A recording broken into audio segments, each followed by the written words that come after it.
Urgent Chess, Home Studio Reaction. This is how an F-15 landed without a wing by the channel Sandboxx. Now what the hell? Landed with just one wing? That's insane. Now every time I talk about F-15 and F-16, somebody in the comments are like, why is he stuck on like this old F-15, F-16 planes? They're much better, this and that. I always see comments like that. Look at this shit. Are you serious? A plane is a plane. A good plane is a good plane. It's not like iPhone or like there's a newer iPhone. iPhone 13 is better than iPhone 4. It's not like that. Even 100 years from now, people look at F-15 like, oh, that was a good plane. Right? A good plane is a good plane regardless of what time. It's like saying like a revolver or not a bad. It's a deadly weapon. Something similar to that. That's why they have like F-15EX now. They're going to have that for multiple decades. Point blank heavyweight attack plane of the skies, F-15EX. And how the hell did they land with one wing? This is like an old plane, isn't it? Like, it doesn't have all those fly-by-wire thing, if I remember correctly. It's not like F-22, F-35, right? Where computer can sort things out, something like that. I don't know. I'm guessing that was a good pilot. I don't know. It's going to be interesting. This is by channel Sandboxx. I like Sandboxx channel because, you know, it's like really good content. I've watched 2-3 videos from him.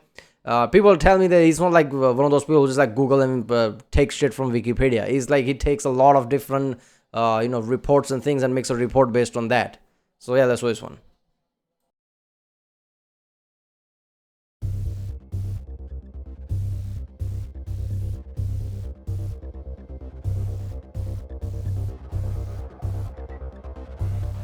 Despite entering service nearly a half-century ago, the McDonnell Douglas F-15 Eagle remains one of the most potent and capable air superiority fighters on the planet. The Eagle may not be as technologically advanced as its fifth-generation stablemates, the F-22 Raptor and F-35 Joint Strike Fighter, but what it lacks in stealth, the F-15 makes up for in classic Cold War style, with incredible engineering and good old-fashioned brute force. In fact, this aircraft is so capable and powerful that a pilot once flew an F-15 10 miles and successfully landed it, all after losing the aircraft's entire right wing. Which brings us back to brute force. Footage make me think there was like an old thing as well. It's not one of the newer things. I'm guessing it's not one of the newer updates. Right? I'm pretty sure like I saw news like how Lockheed is thinking about making F-15 into like a stealth plane. Like they're trying to upgrade it or something. Now that shit is insane. Imagine if they do that, right? And it actually can keep up with something like a next generation of Air Dominance or F-35. I mean, this plane was made in panic. Basically similar to Apollo program. Apollo program was out of panic. Oh my god, Soviets are in space. We can't even make a rocket that goes to space. There you go. Whenever US does that, US goes insane and comes up with something that is too dominant. This is F-15. Like, oh my god, F-4 can't even keep up with MiG-35 or whatever. It wasn't MiG-25. Yeah, MiG-25 whatever. And there you go. F-15. Of course it's going to be good. Because it was, in no uncertain terms, considered a necessity for the Air Force as it pursued development on what would become America's Eagle in the 1960s. Throughout much of the 50s and the better part of the 60s, it wouldn't have been unfair to say that the Soviet Union was winning the Cold War. The space race to that point had been practically one-sided, with the Soviets being the first to put satellites, animals, and people into orbit, as well as the first to reach the Moon, Venus, and Mars with probes. In the skies over Earth, Soviet fighters were among the best in the world. The sweep-wing MiG-23 was widely considered to be superior to America's workhorse F-4 Phantom, but even more pressing was the Soviet MiG-25. When the Pentagon first got wind of the MiG-25 Foxbat back in 1970, the aircraft's large wing area, coupled with two powerful-looking engines, suggested to intelligence analysts that it was probably a highly capable air superiority fighter. Those fears were exacerbated in March of 1971, when Israeli radar operators picked up an unusual Soviet aircraft traveling at an astonishing Mach 3.2 at altitudes higher than the F-4 or even the Soviet MiG-23 could manage. Months later, the aircraft returned and Israeli intercept fighters tried to shoot it down, but it just blew by at better than Mach 3, with the air-to-air missiles detonating safely behind it. Armed with their limited understanding of what this new Soviet superjet was, The Air Force redoubled their efforts to field a purpose-built dogfighter that could actually stand toe-to-toe with what we perceived this Foxbat to be. Within just 5 years of those intercepts, the F-15 Eagle... One thing I'm noticing is that US always feared like Soviet Union might be aggressor and like throw nukes, while Soviet Union did the same thing. Every time I hear about things like, oh wait a minute, MiG-25 Foxbat, that's like air superiority dominance thing. While Soviets like meanwhile, all they did was like make an interceptor out of fear that what if like America sends another nuke or something like that, like they did. So basically both sides were thinking the both sides gonna be aggressor and just like, oh, and just like anticipating that based on that. Would enter service with that new MiG set squarely in its sights. It could fly at speeds in excess of Mach 2.5, thanks to a pair of powerful Pratt & Whitney F-100 PW220 afterburning turbofans that actually produce more thrust than the aircraft's drag and weight combined to. In other words, the F-15 is so powerful that it can actually accelerate while flying straight up. That high thrust-to-weight ratio, coupled with a low weight-to-wing area, also allows for a high degree of maneuverability, making for what the Air Force hoped would be a superior combination of traits when compared to the admittedly faster Soviet powerhouse MiG-25. But just a few years later, the United States would finally get their hands on a MiG-25, thanks to defecting Soviet pilot Flight Lieutenant Viktor Ivanovich Belenko, who delivered the MiG-25 to a Japanese airstrip and showed the world that the frightening Foxbat wasn't actually all that frightening after all. It was indeed incredibly fast, but all that speed had come as a result of numerous design compromises. And in fact, the MiG-25 was never even an air superiority fighter to begin with. It was really an intercept platform designed specifically to close with American bombers quickly, not for acrobatic dogfights against other jets. And in the years that followed, as you might expect, this F-15, which was an aircraft designed to compete with an imagined air dominance fighter without equal, went on to devour its competition in fight after fight, scoring many of its wins at the hands of America's allies in places like Israel. In fact, the very first air-to-air kill in an F-15 was logged by an Israeli in 1979, and since then, Israeli pilots have racked up no fewer than 60 more shoot-downs from the cockpits of Eagles. But the most incredible thing an Israeli pilot may have ever pulled off with a venerable F-15 came in 1983, when pilot Ziv Nadavi, an instructor... See, this is why I understand reason why they're not giving F-22 to anybody else. Like, what if F-22 gets shot down and somebody basically has the technology now? But like 5th generation is becoming more and more common. I'm pretty sure I saw the news about Khan or something, K-A-A-N, something like that. Turkey is making 5th generation plane as well. Like, okay. So a lot of people are making 5th generation planes. Obviously not as good as F-22 and F-35, but it's like it's a technology, right? China already stole the documents, so it's not like they're not going to distribute it or sell it to somebody else. So technology is kind of out there already. So if, selling F-22 to allies means that, it can show its power, let's just say. Because F-22 has no record because never went to... US doesn't go to fight because going against the fight against US is like major scale event. US hasn't been... Of all the fights in past few decades, it wasn't much of a fight. It's like US attacking a place, that's it. For whatever reason. It was never a fight. You can't fight somebody if like somebody's way too lower than you, like you're much superior than it. It's like... You're just trying to attack terrorism. That's like an attack on terrorism, not really a war, is it?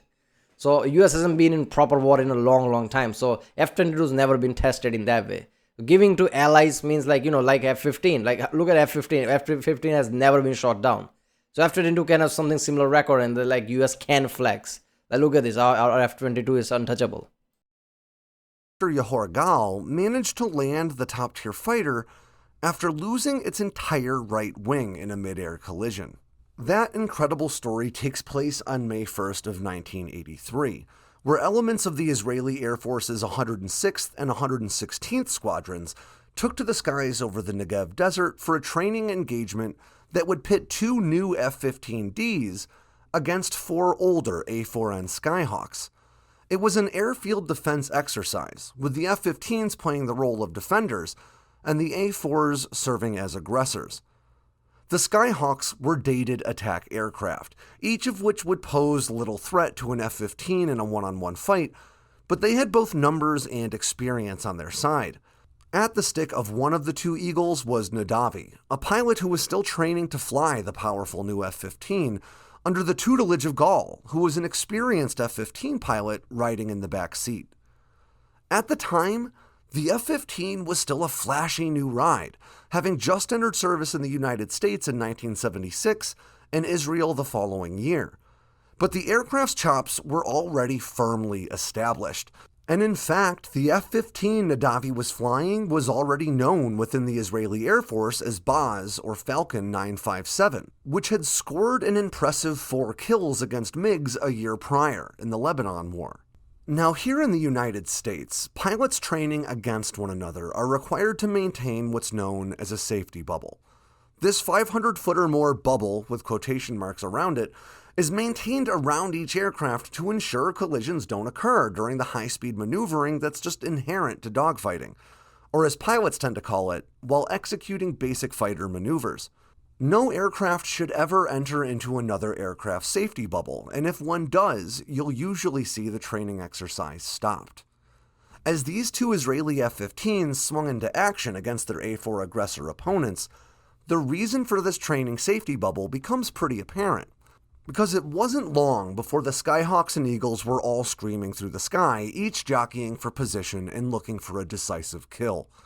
After a great deal of maneuvering, the number 3 Skyhawk with the tail number 374 was ready to strike, targeting Nadavi's wingman and the other F-15. Seriously, how many times in real life scenarios, real fight scenarios, like, two jets get that close in any way, right? How many times that bubble gets violated? Because obviously Top Gun Maverick, when I was watching that, it's like too exaggerated. No way it's gonna be that. But then again, the more of Fat Russian videos I watch, I'm like, maybe it's not far off. Maybe sometime it does happen. So how often like they nearly come to collision, something like that. And at that speed, it's insane. Especially like two coming head to head. Like there will be like double speed at that point. If both are going at Mach 1, there will be like colliding speed in Mach 2 or something. So that's just insanity. Unbeknownst to that Skyhawk pilot, however, Nadavi's Baz 957 was positioned just above and behind him, prepared to fire his own notional missiles.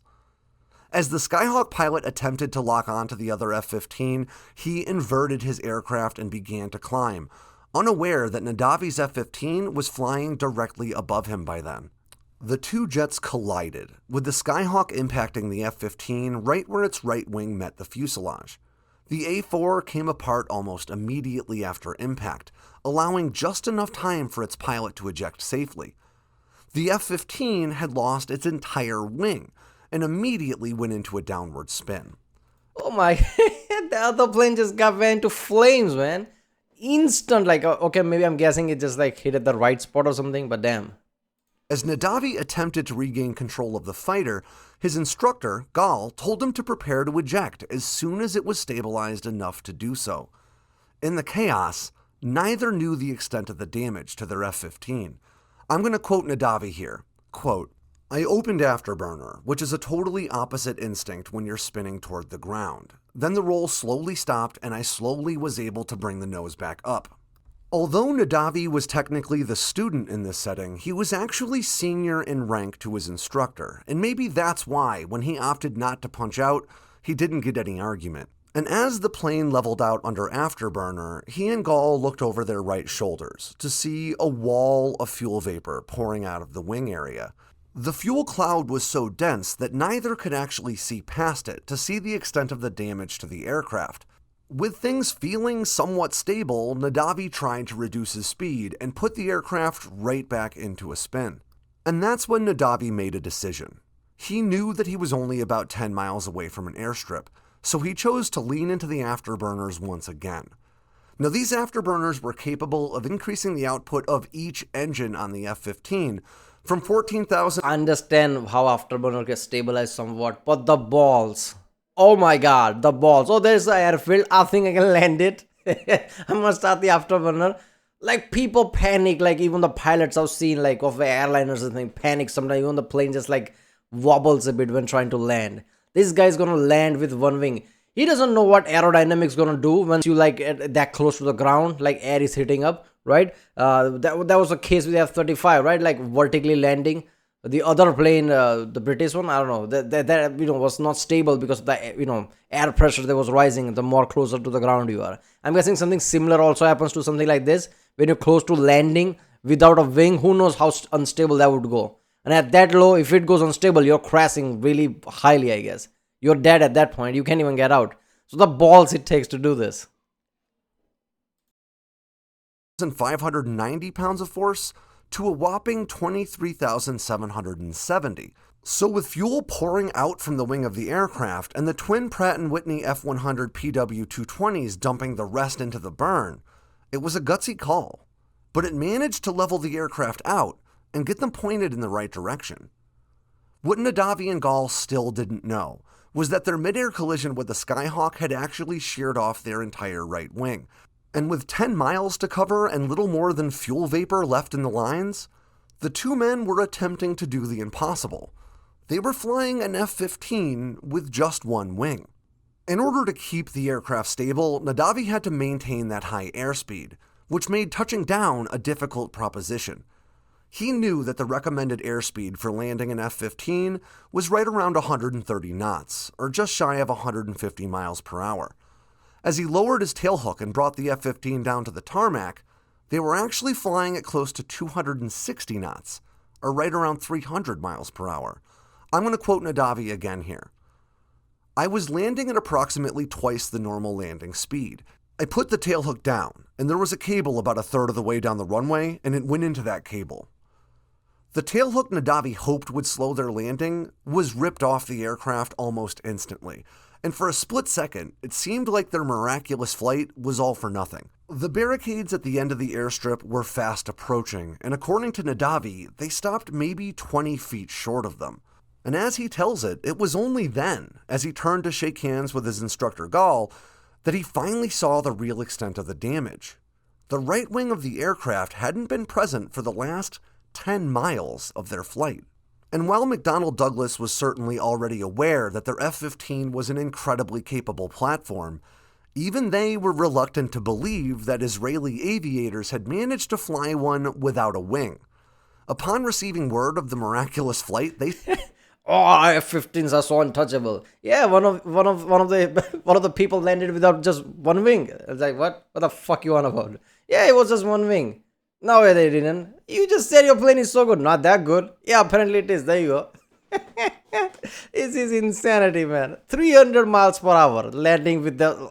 I'm surprised though, how the wheels didn't come off instantly, right? If it come down a bit more pressure, I bet it would have come out, right? This is insane, man.